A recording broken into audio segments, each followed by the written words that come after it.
The Strange Case of Dr. Jekyll and Mr. Hyde by Robert Louis Stevenson. Story of the Door. Mr. Utterson was a man of rugged countenance that was never lighted by a smile. Yet he was somehow lovable. He had an approved tolerance for others, and in any extremity inclined to help rather than to reprove. It was frequently his fortune to be the last reputable acquaintance and the last good influence in the lives of down-going men. His friends were those of his own blood, or those whom he had known the longest. Hence the bond that united him to Mr. Richard Enfield, his distant kinsman. It was reported by those who encountered them in their Sunday walks that they said nothing, looked singularly dull, and would hail with obvious relief the appearance of a friend. For all that, the two men put the greatest store by these excursions, counting them the chief jewel of each week. It chanced on one of these rambles that their way led them down a by-street in a busy quarter of London. The inhabitants were all laying out the surplus of their gains in coquetry, so that the shop fronts stood along that thoroughfare with an air of invitation. Even on Sunday, when it lay comparatively empty of passage, the street shone out in contrast to its dingy neighborhood. 2 doors from one corner, on the left hand going east, the line was broken by the entry of a court. At that point, a sinister block of building thrust forward its gable on the street. It was 2 stories high, showed nothing but a door on the lower story, and a blind forehead of discolored wall on the upper, and bore in every feature the marks of prolonged negligence. Mr. Enfield and the lawyer were on the other side of the by-street, but when they came abreast of the entry, the former lifted up his cane and pointed. "Did you ever remark that door?" he asked. "It is connected in my mind with a very odd story." "Indeed," said Mr. Utterson. "And what was that?" "Well," returned Mr. Enfield, "I was coming home from some place about 3 o'clock of a winter morning, and my way lay through a part of town where there was nothing to be seen but lamps. Street after street, all lighted up, and all as empty as a church. All at once, I saw a little man who was stumping along eastward at a good walk, and a girl who was running down a cross street. Well, the two ran into one another at the corner. The man trampled calmly over the child's body and left her screaming on the ground. It sounds nothing to hear, but it was hellish to see. I took to my heels, collared the man, and brought him back to where there was already quite a group about the screaming child. He made no resistance, but gave me one look so ugly that it brought out the sweat on me like running. The people who had turned out were the girl's own family, and pretty soon the doctor whom they had sent for arrived. Well, the child was not much the worse, more frightened, and there you might have supposed would be an end to it. But there was one curious circumstance. I had taken a loathing to the man at first sight. So had the child's family, which was only natural, but the doctor's case was what struck me. He was the usual cut-and-dry apothecary. Well, sir, he was like the rest of us. Every time he looked at my prisoner, I saw him turn sick. I never saw a circle of such hateful faces. We told the man we would make such a scandal out of this as should make his name stink from one end of London to the other. "If you choose to make capital out of this accident," said he, "name your figure." Well, we screwed him up to £100 for the child's family. And where do you think he carried us but to that place with the door? He whipped out a key and went in. Presently he came back with the matter of £10 in gold and a check for the balance, drawn payable to bearer and signed with a name that I can't mention. It was a name at least very well known. The figure was stiff, but the signature was good for more than that if it was only genuine. I took the liberty of pointing out to my gentleman that the whole business looked apocryphal. "Set your mind at rest," says he. "I will stay with you till the bank's open and cash the check myself." So the doctor, the child's father, the man, and myself passed the rest of the night in my chambers. The next day we went in a body to the bank. I gave in the check myself, and said I had every reason to believe it was a forgery. Not a bit of it. The check was genuine. "Tut, tut," said Mr. Utterson. "Yes, it's a bad story," said Mr. Enfield, "for the man was a fellow that nobody could have to do with, and the person that drew the check is the very pink of proprieties. Blackmail, I suppose?" Mr. Utterson asked, "And you don't know if the drawer of the check lives there?" "A likely place, isn't it?" returned Mr. Enfield. "But he lives in some square or other. I have studied the place for myself," he continued. "It seems scarcely a house. There is no other door, and nobody goes in or out of that one but, once in a great while, the gentleman of my adventure. There are 3 windows looking on the court on the first floor. There is a chimney, which is generally smoking, so somebody must live there." "One question," said the lawyer. "What is the name of that man who walked over the child?" "It was a man of the name of Hyde. There is something odd about his appearance. I never saw a man I so disliked, and yet I scarce know why. He gives a strong feeling of deformity, although I couldn't specify the point." Mr. Utterson again walked some way in silence. "You are sure he used a key?" he inquired at last. "The fellow had a key, and he has it still," replied Enfield. "I saw him use it not a week ago." Mr. Utterson sighed deeply, and the young man presently resumed. "I am ashamed of my long tongue. Let us never to refer to this again." "I shake hands on that," said the lawyer. Search for Mr. Hyde. That evening, Mr. Utterson came to his house in somber spirits. He took up a candle and went into his business room. There he opened his safe, took from it a document endorsed on the envelope as Dr. Jekyll's will, and sat down to study its contents. It provided not only that, in case of the decease of Henry Jekyll, all his possessions were to pass into the hands of his friend and benefactor, Edward Hyde, but that in case of Dr. Jekyll's disappearance or unexplained absence for any period exceeding 3 calendar months, the said Edward Hyde should step into the said Henry Jekyll's shoes without further delay and free from any obligation. The document offended Utterson, both as a lawyer and as a lover of the sane and customary sides of life.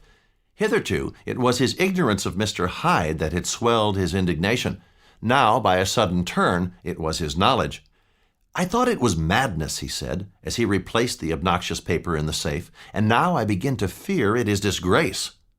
With that he blew out his candle, put on a greatcoat, and set forth in the direction of Cavendish Square, where his friend, Dr. Lanyon, had his house and received his patients. The butler ushered him to the dining-room where Dr. Lanyon sat.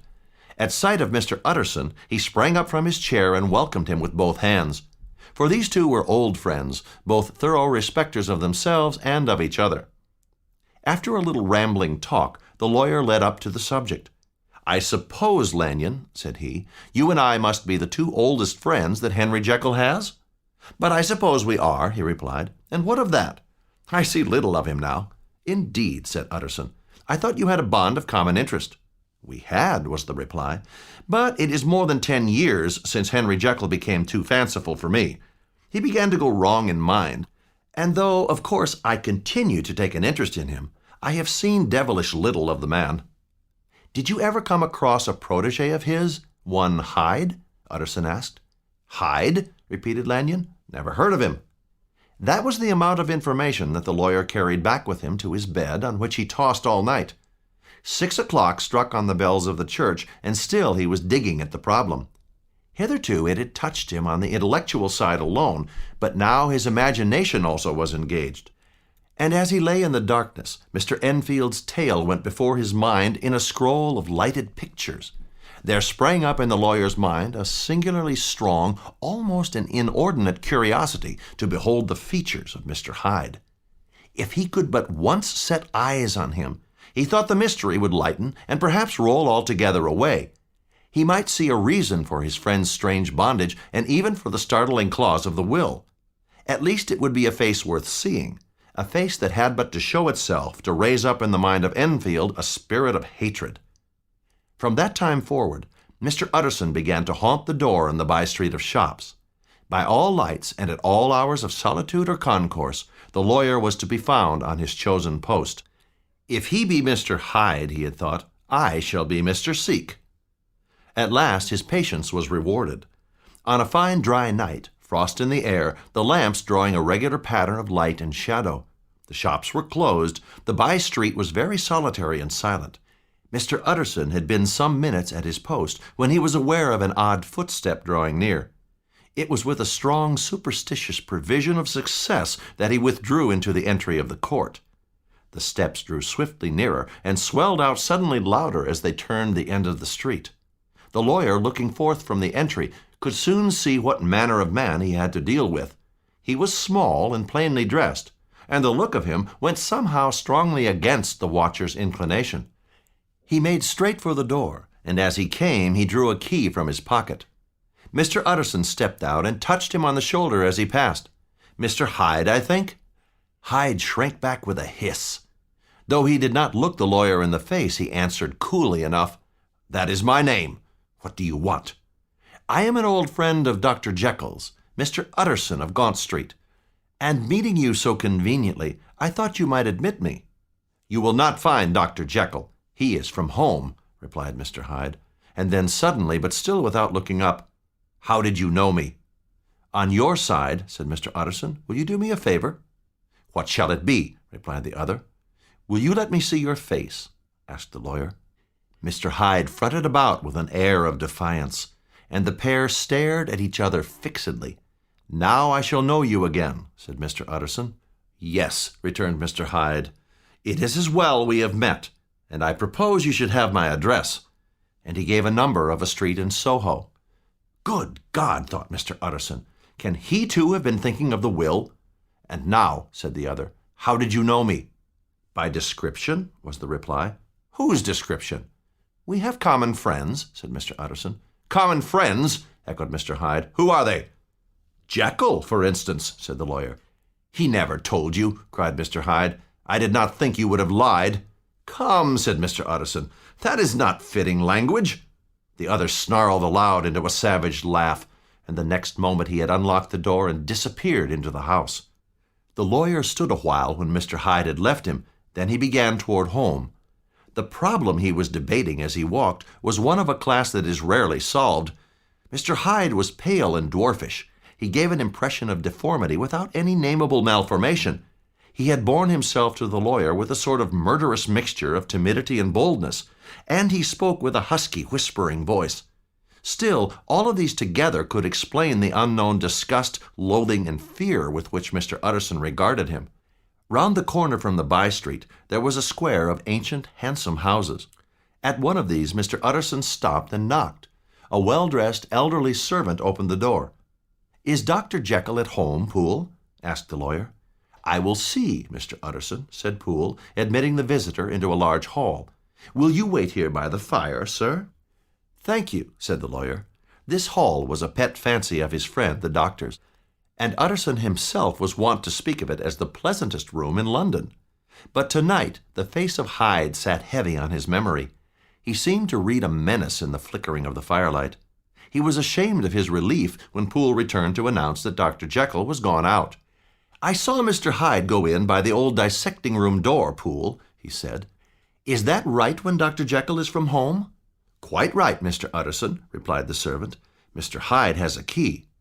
"Your master seems to repose a great deal of trust in that young man," resumed the other. "Yes, sir," said Poole. "We have all orders to obey him, but we see very little of him on this side of the house. He mostly comes and goes by the laboratory." "Well, good night, Poole." "Good night, Mr. Utterson," and the lawyer set out homeward with a very heavy heart. "If this Hyde suspects the existence of the will," he thought, "he may grow impatient to inherit. I must put my shoulder to the wheel if Jekyll will but let me." Dr. Jekyll was quite at ease. A fortnight later, the doctor gave one of his dinners to some 5 or 6 old friends. Mr. Utterson remained behind after the others had departed. Dr. Jekyll was a large, well-made, smooth-faced man of 50, with every mark of capacity and kindness. "I have been wanting to speak to you, Jekyll," began Mr. Utterson. "You know that will of yours?" "My poor Utterson," said Jekyll, "I never saw a man so distressed as you were by my will." "I have been learning something of young Hyde," continued the lawyer. The face of Dr. Jekyll grew pale to the very lips. "This is a matter I thought we had agreed to drop," said he. "What I heard was abominable," said Utterson. "You do not understand my position," returned the doctor. "It is one of those affairs that cannot be mended by talking." "Jekyll," said Utterson, "you know me. I am a man to be trusted. Make a clean breast of this in confidence, and I make no doubt I can get you out of it." "My good Utterson," said the doctor, "I would trust you before any man alive, but indeed it isn't what you fancy. I will tell you one thing. The moment I choose, I can be rid of Mr. Hyde. I will just add one little word, Utterson. This is a private matter, and I beg of you to let it sleep." Utterson reflected a little, looking in the fire. "I have no doubt you are perfectly right," he said at last. "Well, but since we have touched upon this business, and for the last time, I hope," continued the doctor, There is one point I should like you to understand. I have a great interest in Hyde. I know you have seen him. He told me so. And I fear he was rude. But I do take a very great interest in that young man. If I am taken away, Utterson, I wish you to promise me that you will bear with him and get his rights for him. It would be a weight off my mind." "I can't pretend that I shall ever like him," said the lawyer. "I don't ask that," pleaded Jekyll. "I only ask you to help him for my sake, when I am no longer here." "Well," said Utterson, "I promise." The Carew Murder Case. Nearly a year later, London was startled by a crime of singular ferocity. A maidservant had gone upstairs to bed about 11. It seems she was romantically given, for she sat beside the window and fell into a dream of musing. Soon she became aware of an aged gentleman drawing near along the lane, and advancing to meet him, a very small gentleman to whom at first she paid less attention. When they had come within speech, the older man bowed and accosted the other with a very pretty manner of politeness. It did not seem as if the subject of his address were of great importance. Indeed, from his pointing, it sometimes appeared as if he were only inquiring his way. But the moon shone on his face as he spoke, and the girl was pleased to watch it. It seemed to breathe such a kindness of disposition. Presently her eye wandered to the other, and she recognized in him a certain Mr. Hyde, who had once visited her master. He had in his hand a heavy cane, with which he was trifling, but he answered never a word, and seemed to listen with an ill-contained impatience. All of a sudden he broke out in a flame of anger, brandishing the cane and carrying on like a madman. The old gentleman took a step back, and at that Mr. Hyde broke out of all bounds and clubbed him to the earth. And the next moment he was trampling his victim under. At the horror of these sights and sounds, the maid fainted. It was 2 o'clock when she came to herself and called for the police. The murderer was gone, but there lay his victim in the middle of the lane. The cane had broken in the middle, and one splintered half had rolled in the neighboring gutter. A purse and a gold watch were found upon the victim, but no cards or papers, except the sealed and stamped envelope, which he had been probably carrying to the post, and which bore the name and address of Mr. Utterson. This was brought to the lawyer the next morning. He had no sooner seen it and been told the circumstances than he shot out a solemn lip. "I shall say nothing till I have seen the body." And with that same grave countenance he drove to the police station, whither the body had been carried. As soon as he came into the cell, he nodded. "Yes," said he, "I recognize him. I am sorry to say that this is Sir Danvers Carew." "Good God, sir!" exclaimed the officer. "Is it possible?" "This will make a deal of noise. Perhaps you can help us to the man." He briefly narrated what the maid had seen and showed the broken stick. Mr. Utterson had already quailed at the name of Hyde, but when the stick was laid before him, he could doubt no longer. He recognized it for the one that he had presented many years before to Henry Jekyll. "Is this Mr. Hyde a person of small stature?" he inquired. "Particularly small and particularly wicked-looking is what the maid calls him," said the officer. Mr. Utterson responded, "If you will come with me, I can take you to his house." It was about 9 in the morning, and the first fog of the season. The dismal quarter of Soho, with its muddy ways and slatternly passengers, seemed like a district of some city in a nightmare. As the cab drew up before the address indicated, the fog lifted a little and showed a dingy street. This was the home of Henry Jekyll's favorite, of a man who was heir to £250,000 sterling. A silvery-haired old woman opened the door. Yes, she said, this was Mr. Hyde's, but he was not at home. He had been in that night, but had gone away again in less than an hour. "Very well, then. We wish to see his rooms," said the lawyer. And when the woman began to declare it was impossible, he added, "I had better tell you that this is Inspector Newcomen of Scotland Yard." "And now, my good woman," said the inspector, "just let me and this gentleman have a look about us." Mr. Hyde had only used a couple of rooms, but these were furnished with luxury and good taste. At this moment, however, the rooms bore every mark of having been ransacked. Clothes lay about the floor. Lock-fast drawers stood open, and on the hearth there lay a pile of ashes, as though many papers had been burned. From these embers the inspector disinterred the butt end of a green checkbook, which had resisted the action of the fire. The other half of the stick was found behind the door. A visit to the bank revealed several £1,000s were found to be lying to the murderer's credit. "You may depend upon it, sir," he told Mr. Utterson. "I have him in my hand. He must have lost his head, or he never would have left the stick or burned the checkbook. We have nothing to do but wait for him at the bank." This last, however, was not so easy of accomplishment, for Mr. Hyde had numbered few familiars. Even the master of the servant-maid had only seen him twice. His family could nowhere be traced. He had never been photographed, and the few who could describe him differed widely. Incident of the letter. It was late in the afternoon when Mr. Utterson found his way to Dr. Jekyll's door. He was admitted by Poole and carried down by the kitchen offices and across a yard to the laboratory. It was the first time that the lawyer had been received in that part of his friend's quarters. He eyed the dingy, windowless structure with curiosity and gazed round with a distasteful sense of strangeness. The tables laden with chemical apparatus, the floor strewn with crates and littered with packing straw. At the further end, a flight of stairs mounted to a door, and through this Mr. Utterson was received into the doctor's cabinet.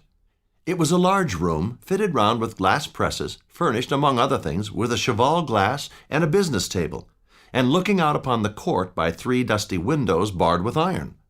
A fire burned in the grate, and there, close up to the warmth, sat Dr. Jekyll, looking deadly sick. He did not rise to meet his visitor. "And now," said Mr. Utterson, "you have heard the news?" The doctor shuddered.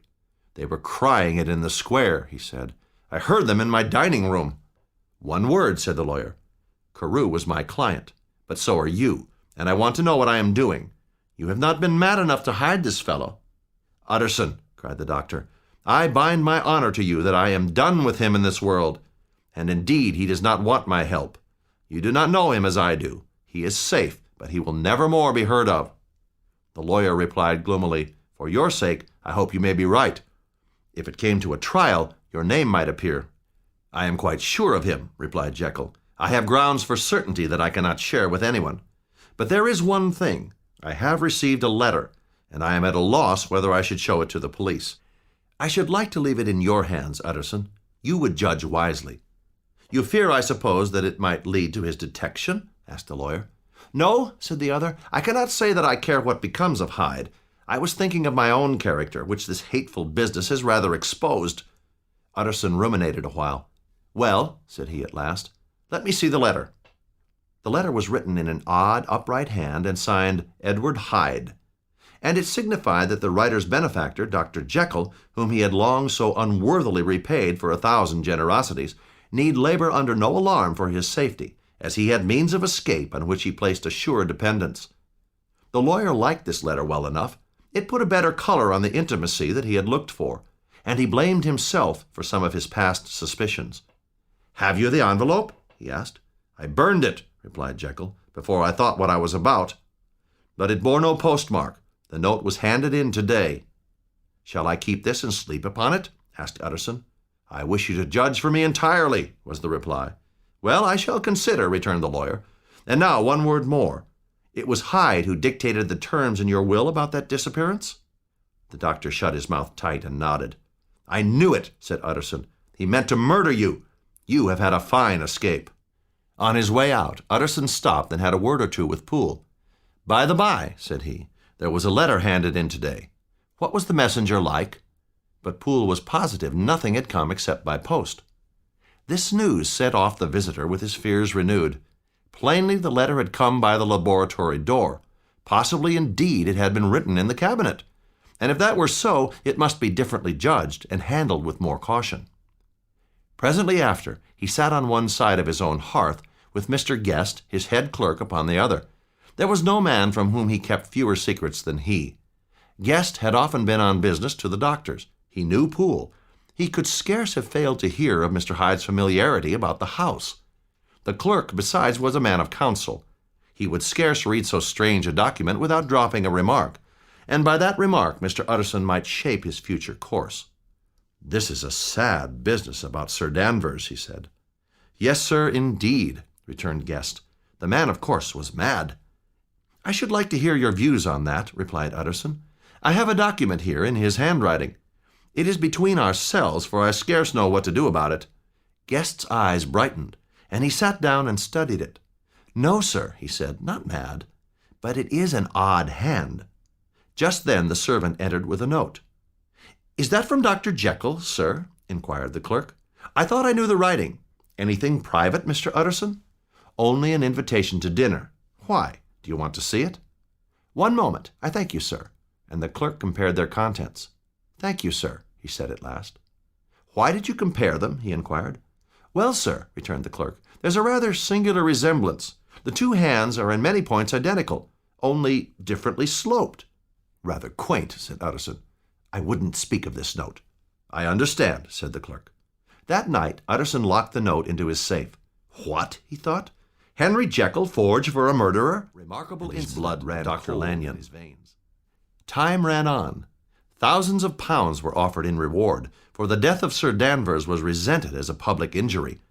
Mr. Hyde had disappeared out of the ken of the police as though he had never existed.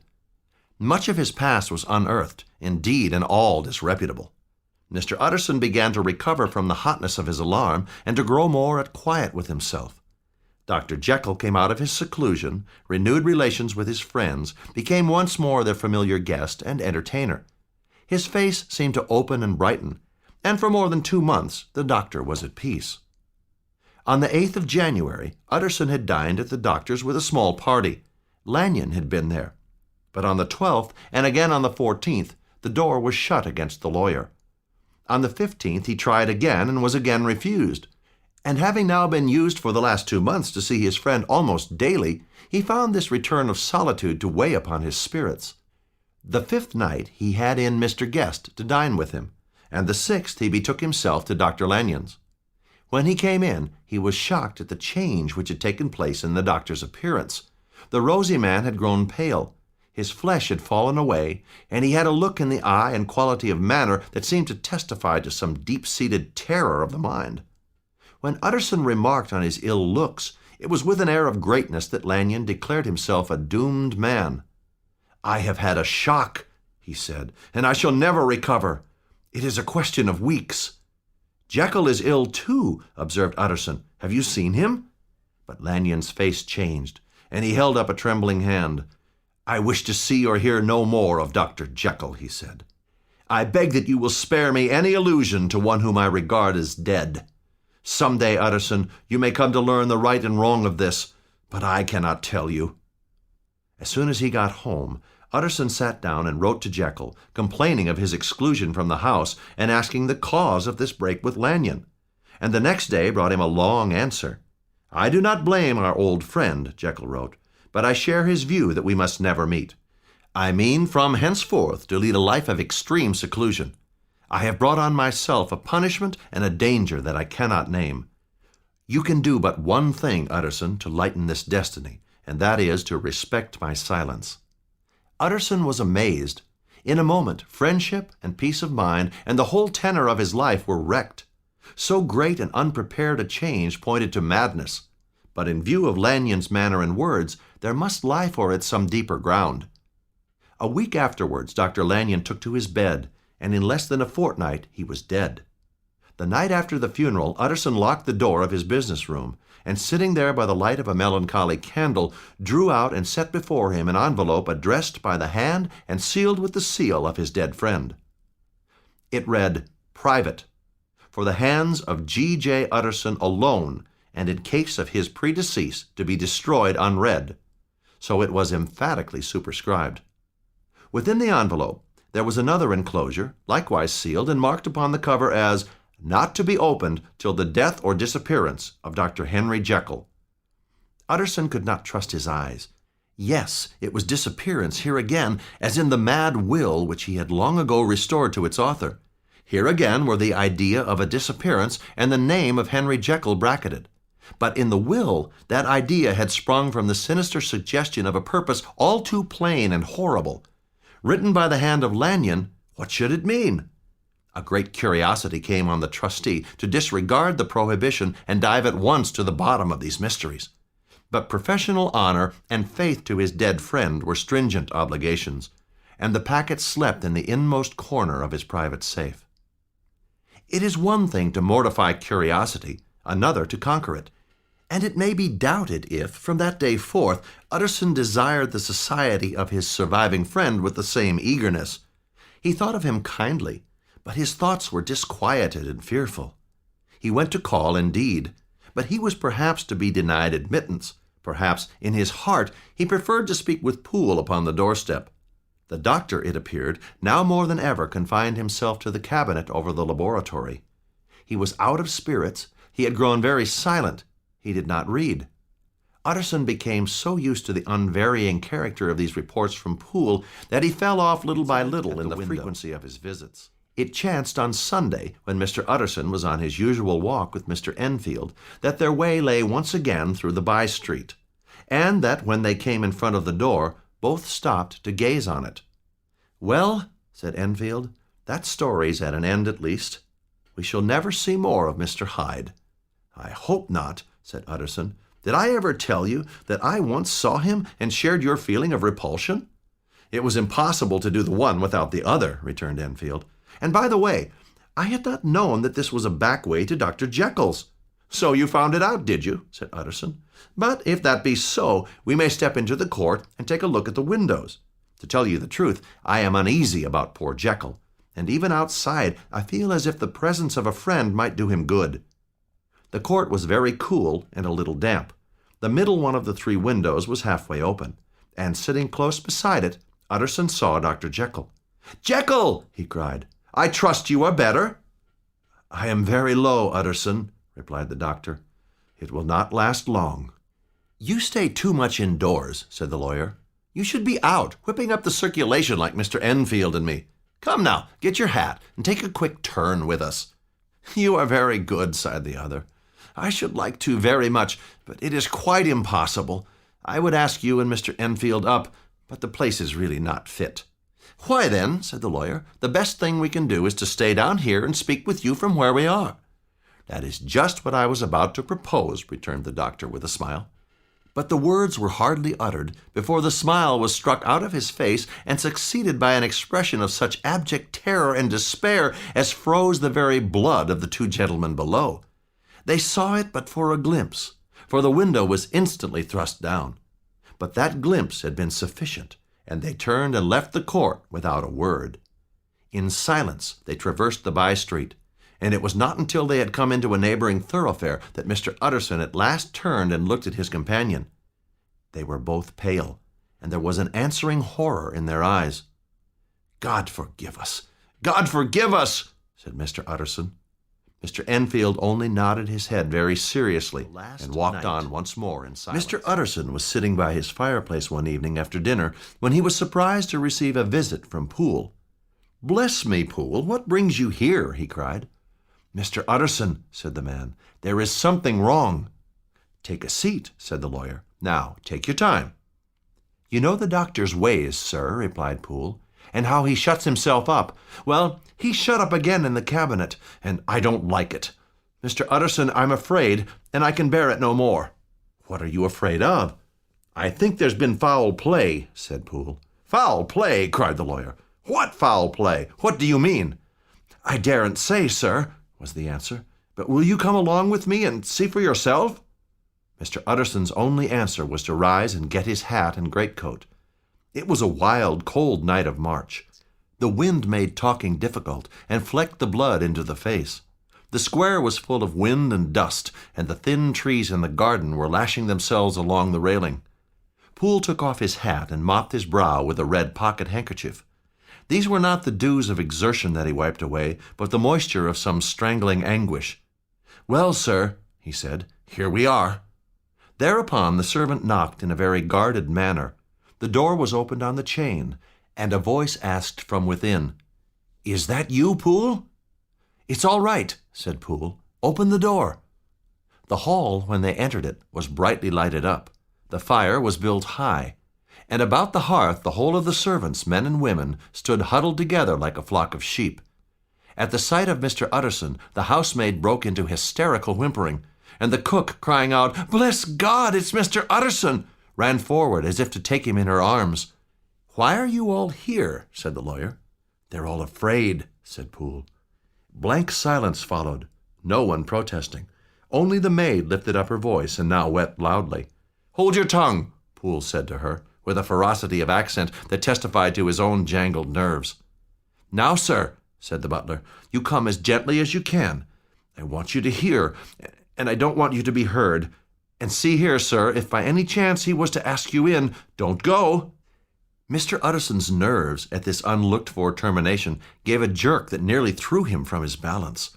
He followed the butler into the laboratory building and to the foot of the stair. Here Poole motioned him to stand on one side and listen, while he mounted the steps and knocked with a somewhat uncertain hand on the door of the cabinet door. "Mr. Utterson, sir, asking to see you," he called, and even as he did so, once more violently signed to the lawyer to give ear. A voice answered from within. "Tell him I cannot see anyone," it said. "Thank you, sir," said Poole, with a note of something like triumph in his voice, and taking up his candle, he led Mr. Utterson back across the yard and into the great kitchen. "Sir," he said, looking Mr. Utterson in the eyes, "was that my master's voice?" "It seems much changed," replied the lawyer, very pale. "Changed? Well, yes, I think so," said the butler. "Have I been 20 years in this man's house to be deceived about his voice? No, sir. Master's made away with. He was made away with 8 days ago, when we heard him cry out upon the name of God. And who's in there instead of him, and why it stays there, is a thing that cries to heaven, Mr. Utterson." "This is a very strange tale, Poole," said Mr. Utterson. "Suppose it were as you suppose. Supposing Dr. Jekyll to have been, well, murdered, what could induce the murderer to stay? It doesn't commend itself to reason." "Well, Mr. Utterson," said Poole, "all this last week him, or it, or whatever it is that lives in that cabinet, has been crying night and day for some sort of medicine, and cannot get it to his mind. It was sometimes his way, the master's that is, to write his orders on a sheet of paper and throw it on the stair. Well, every day there have been orders and complaints, and I have been sent flying to all the wholesale chemists in town. Every time I brought the stuff back, there would be another paper telling me to return it because it was not pure, and another order to a different firm." "Have you any of these papers?" asked Mr. Utterson. Poole handed him a crumpled note. It read, "Dr. Jekyll presents his compliments to Messrs. Maw. He assures them that their last sample is impure and quite useless for his present purpose. Dr. J. purchased a large quantity from Messrs. M. He now begs that should any of the same quality be left, to forward it to him at once." Here next the writer's emotion had broke loose. "For God's sake," he had added, "find me some of the old." "This is a strange note," said Mr. Utterson. "This is unquestionably the doctor's hand, do you know?" "I thought it looked like it," said the servant, "but what matters hand of right? I've seen him." "Seen him?" repeated Mr. Utterson. "Well?" "It was this way," said Poole. "I came suddenly into the theater from the garden. It seems he had slipped out to look for this drug. He was at the far end of the room digging among the crates. He looked up when I came in, gave a kind of cry, and whipped upstairs into the cabinet. It was but for 1 minute that I saw him, but the hair stood upon my head like quills." The man paused and passed his hand over his face. "Sir, that thing was not my master, and there's the truth. My master is a tall, fine build of a man, and this was more of a dwarf." Utterson attempted to protest. "Oh, sir," cried Poole, "do you think I do not know my master after 20 years? No, sir, that thing was never Dr. Jekyll. It is the belief of my heart that there was a murder done." "Poole," replied the lawyer, "if you say that, it will become my duty to make certain. I shall consider it my duty to break in that door." "Ah, Mr. Utterson, that's talking," cried the butler. "And now," resumed Utterson, "who is going to do it?"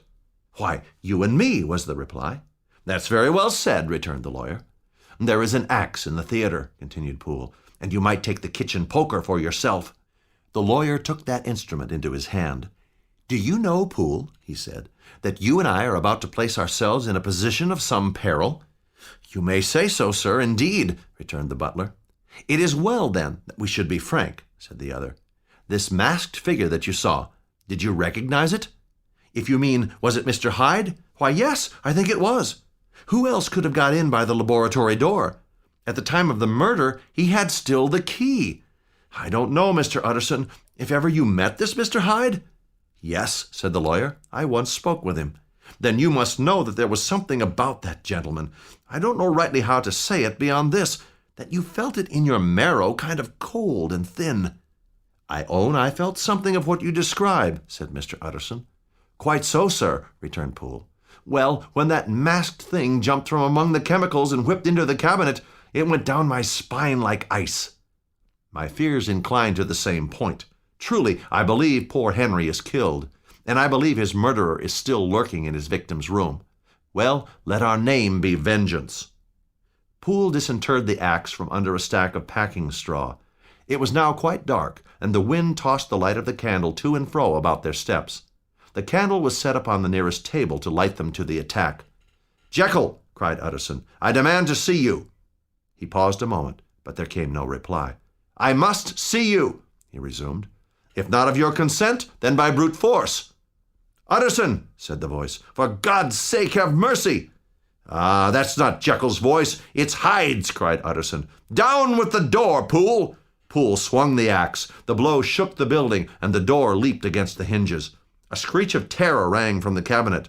Up went the axe again, but the wood was tough, and it was not until the fifth blow that the lock burst and the wreck of the door fell. The besiegers peered in. There lay the cabinet before their eyes in the quiet lamplight, a good fire glowing on the hearth, the kettle singing its thin strain, with the things laid out for tea. Right in the midst there lay the body of Edward Hyde. He was dressed in clothes far too large for him. The cords of his face still twitched with a semblance of life, but life was quite gone.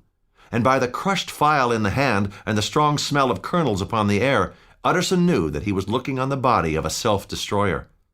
"We have come too late," he said, "whether to save or punish. Hyde is gone to his account, and it only remains for us to find the body of your master." The entire grounds were thoroughly searched, including a few dark closets and a spacious cellar. Nowhere was there any trace of Henry Jekyll. "He may have fled," said Utterson, but the door to the by-street was locked, and lying nearby they found the key, already stained with rust.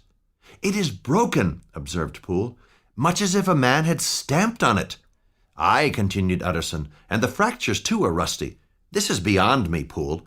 Let us go back to the cabinet." They mounted the stair in silence and proceeded to examine the contents of the cabinet.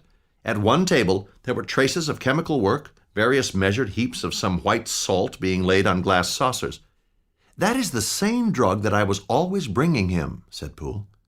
There were several books on a shelf. One lay beside the tea things open, and Utterson was amazed to find it a copy of a pious work, for which Jekyll had several times expressed a great esteem, annotated in his own hand with startling blasphemies. Next, they turned to the business table. Among a neat array of papers, a large envelope was uppermost and bore in the doctor's hand the name of Mr. Utterson. The lawyer unsealed it, and several enclosures fell to the floor. The first was a will, drawn in the same eccentric terms as the one which he had returned 6 months before.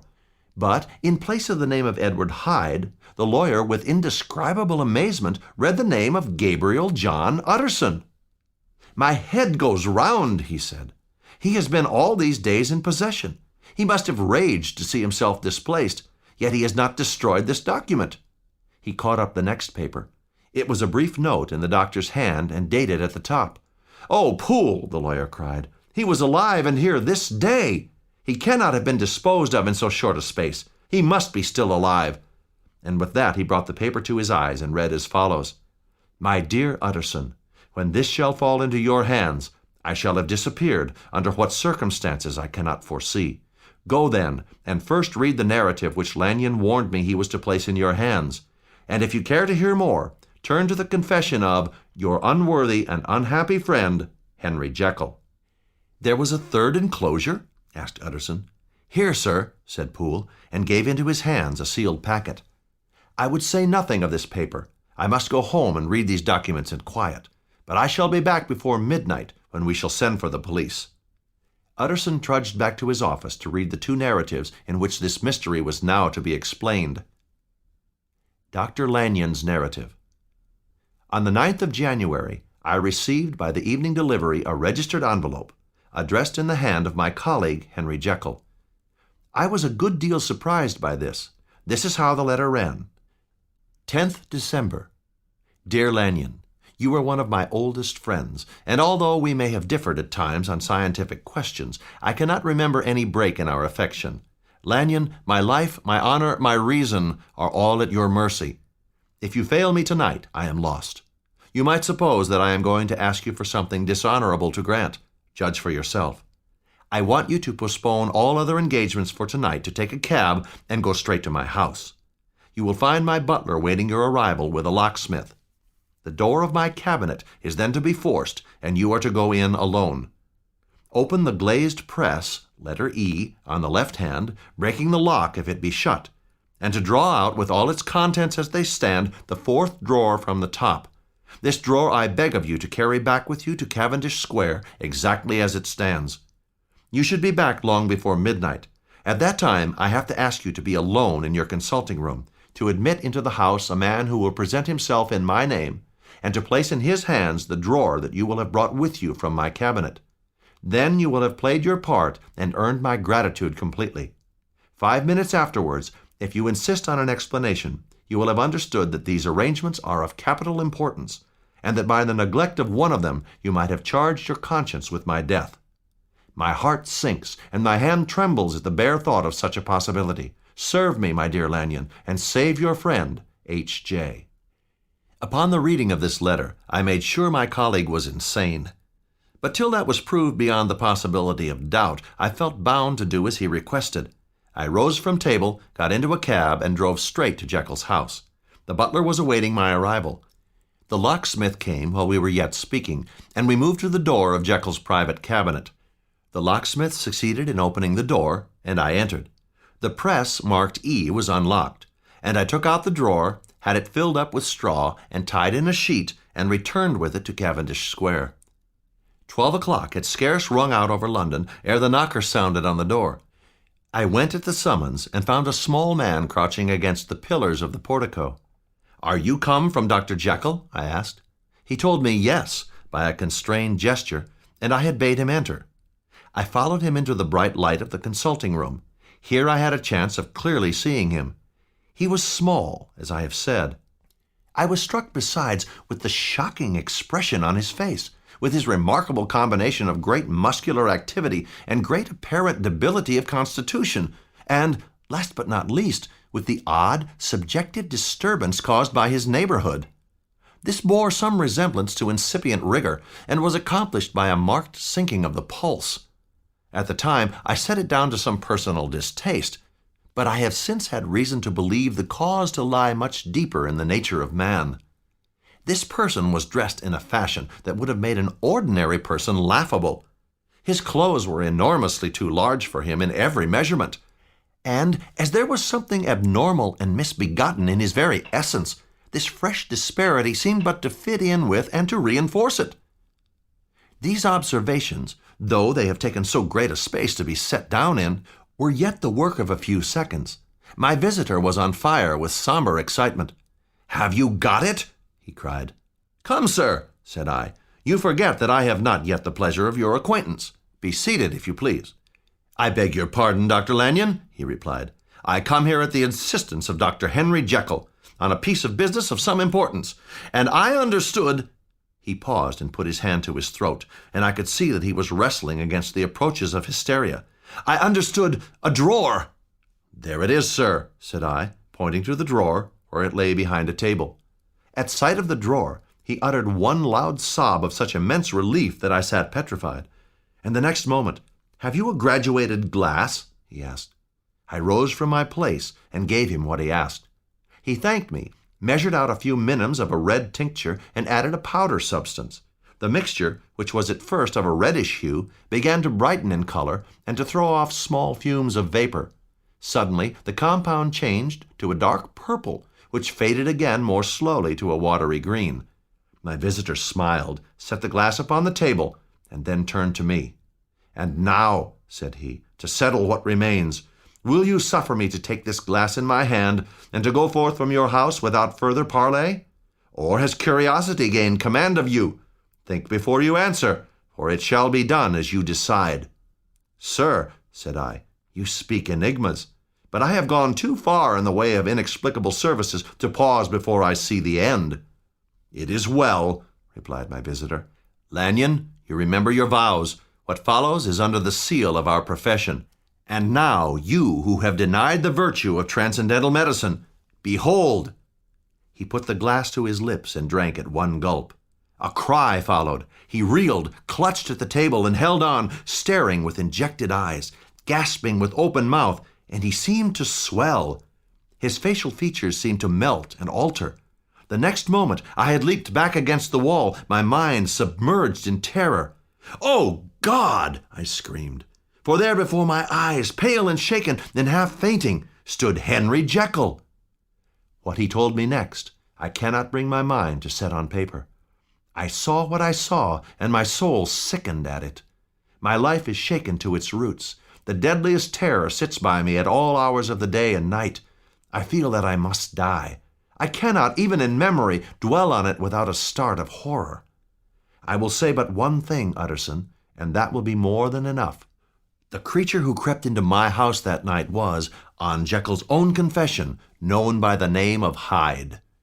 Henry Jekyll's full statement of the case. I was born to a large fortune, inclined by nature to industry, and having every guarantee of a distinguished future. I had a gaiety of disposition, such as has made the happiness of many, but such as I found it hard to reconcile with my imperious desire to wear a grave countenance before the public. Hence it came about that I concealed my pleasures, and that when I reached years of reflection and began to take stock of my position in the world, I stood already committed to a profound duplicity of life. Though I was in no sense a hypocrite, both sides of me were in earnest. I was no more myself when I laid aside restraint and plunged in shame than when I labored at the furtherance of knowledge. It chanced that the direction of my studies shed a strong light on this consciousness of the war among my members. With every day, I thus drew steadily nearer to the truth that man is not truly one, but truly two. Morally, I learned to recognize the thorough and primitive duality of man, and believed that if each could be housed in separate identities, life would be relieved of all that was unbearable. Scientifically, I began to perceive quite deeply the mist-like transience of this seemingly solid body in which we walk. Certain agents I found to have the power to shake up and to pluck back that fleshly vestment. I recognized my body for the aura of the powers that made up my spirit, and managed to compound a drug by which these powers should be dethroned, and a second form and countenance substituted. I hesitated long before I put this theory to the test, but the temptation of a discovery so profound at last overcame the suggestions of alarm. I had long since prepared my tincture, and late one night I compounded the elements, watched them boil and smoke together in the glass, and when the ebullition had subsided, drank the potion. The most racking pangs succeeded, and a dreadful horror of spirit. When these agonies subsided, and I came to myself as if out of a great sickness, I felt younger, lighter, happier in body. Within I was conscious of a heady recklessness. I knew myself at that moment to be more wicked, sold a slave to my original evil, and the thought braced and delighted me like wine. I stretched out my hands, and I was aware that I had lost in stature. I stood before the cheval glass, and I saw, for the first time, the appearance of Edward Hyde. The evil side of my nature, to which I had now transferred the stamping efficacy, was less robust and less developed than the good, which I had just deposed. In the course of my life, which had been 9/10 a life of virtue and control, my evil side had been much less exercised, and hence it came about that Edward Hyde was so much slighter and younger than Henry Jekyll. And yet, when I looked upon that ugly idol in the glass, I was conscious of no repugnance, rather of a leap of welcome. This, too, was myself. It seemed natural and more human than the imperfect and divided countenance I had been accustomed to call mine. I have observed that when I wore the semblance of Edward Hyde, none could come near to me at first without a visible misgiving of the flesh. This was because all human beings are commingled out of good and evil, and Edward Hyde, alone in the ranks of mankind, was pure evil. Still, it yet remained to be seen if I had lost my identity beyond redemption, and hurrying back to my cabinet, I once more prepared and drank the cup. Again I suffered the pangs of dissolution, and came to myself once more with the character, the stature, and the face of Henry Jekyll. At that time my virtue slumbered. My evil, kept awake by ambition, was alert and swift to seize the occasion, and the thing that was projected was Edward Hyde. I had not yet conquered my aversion to the dryness of a life of study. I would still be merrily disposed at times, and as my pleasures were undignified, and I was well known and highly considered, this incoherency of my life was growing more unwelcome. It was on this side that my new power tempted me until I fell in slavery. I took and furnished that house in Soho, to which Hyde was tracked by the police. On the other side, I announced to my servants that a Mr. Hyde was to have full liberty and power about my house in the square. I next drew up that will to which you so much objected, so that if anything befell me in the person of Dr. Jekyll, I could enter on that of Edward Hyde. And thus fortified on every side, I began to profit by the strange immunities of my position. Think of it, I did not even exist. Let me but escape into my laboratory door, give me but a moment to mix and swallow the draught that I had always standing ready, and Edward Hyde would pass away like the stain of breath upon a mirror, and there in his stead would be Henry Jekyll. The pleasures which I made haste to seek in my disguise were undignified. I would scarce use a harder term. But in the hands of Edward Hyde, they soon began to turn toward the monstrous. Henry Jekyll stood at times aghast before the acts of Edward Hyde, but it was Hyde and Hyde alone that was guilty, and thus his conscience slumbered. I met only with one accident which, as it brought on no consequence, I shall no more than mention. An act of cruelty to a child aroused against me the anger of a passer-by, whom I recognized the other day in the person of your kinsman. The doctor and the child's family joined him. In order to pacify their too just resentment, Edward Hyde had to bring them to the door and pay them in a check drawn in the name of Henry Jekyll. But this danger was easily eliminated from the future by opening an account at another bank in the name of Edward Hyde, and when by sloping my own hand backward, I had supplied my double with a signature. Some 2 months before the murder of Sir Danvers, I had been out for one of my adventures, had returned at a late hour, and woke the next day in bed with somewhat odd sensations. I looked about me and saw my room in the square. I recognized the bed curtains and the furniture. Still, something kept insisting that I was not where I was, that I had not wakened where I seemed to be. I smiled to myself and began to inquire into the elements of this illusion. Then my eyes fell upon my hand. Now the hand of Henry Jekyll was large, firm, white, and comely, but the hand which I now saw was lean, corded, knuckly. It was the hand of Edward Hyde. Terror woke up in my breast, and I rushed to the mirror. Yes, I had gone to bed Henry Jekyll. I had awakened Edward Hyde. How was this to be explained? And then, with another bound of terror, how was it to be remedied? It was well on in the morning. The servants were up. All my drugs were in the cabinet. How was I to get them? Then, with a sweetness of relief, it came back upon my mind that the servants were already used to the coming and going of my second self. I had soon dressed, as well as I was able, in clothes of my own size, and soon passed through the house. Poole drew back at seeing Mr. Hyde at such an hour and in such a strange array, and 10 minutes later Dr. Jekyll had returned to his own shape. I began to reflect more seriously than ever on the possibilities of my double existence. That part of me which I had the power of projecting had lately been much exercised. It seemed of late as though the body of Edward Hyde had grown in stature, and I began to spy a danger that, if this were much prolonged, the balance of my nature might be permanently overthrown. The power of the drug had not been always equally displayed. Once, very early in my career, it had totally failed me. On more than one occasion, I was obliged to double the amount. These uncertainties had cast a shadow on my contentment. In the light of that morning's accident, I was led to remark that whereas in the beginning the difficulty had been to throw off the body of Jekyll, it had of late transferred itself to the other side. I was slowly losing hold of my original and better self, and becoming slowly incorporated with my worse self. Between these two, I now had to choose. To cast my lot with Jekyll was to die to those appetites which I had long secretly indulged. To cast it with Hyde was to die to 1,000 interests and aspirations, and to become despised and friendless. There was also this consideration. While Jekyll would suffer in the fires of abstinence, Hyde would be not even conscious of all that he had lost. Strange as my circumstances were, the terms of this debate are as old and commonplace as man, and it fell out with me, as it falls with so vast a majority of my fellows, that I chose the better part, and was found wanting in the strength to keep it. I bade a resolute farewell to the liberty and secret pleasures that I had enjoyed in the disguise of Hyde.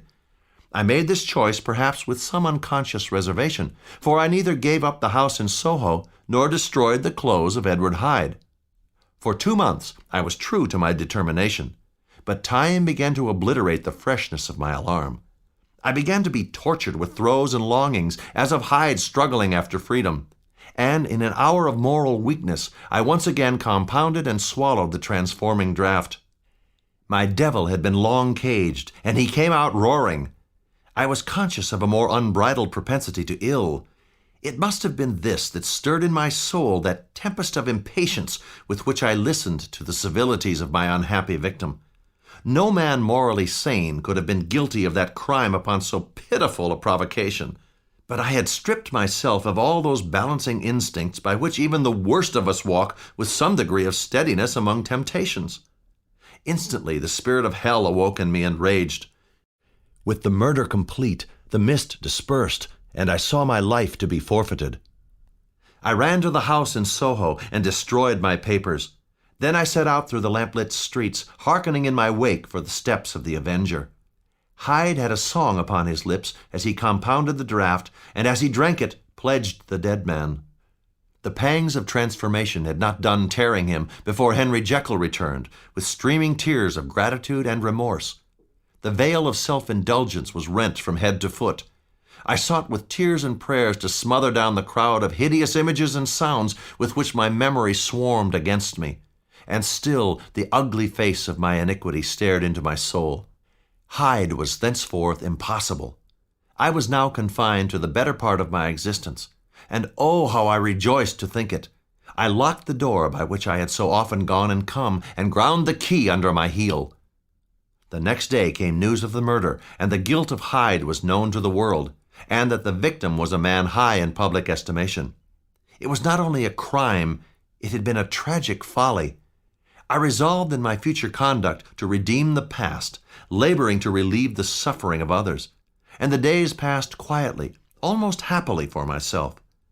But I was still cursed with my duality of purpose, and as the first edge of my penitence wore off, the lower side of me began to growl.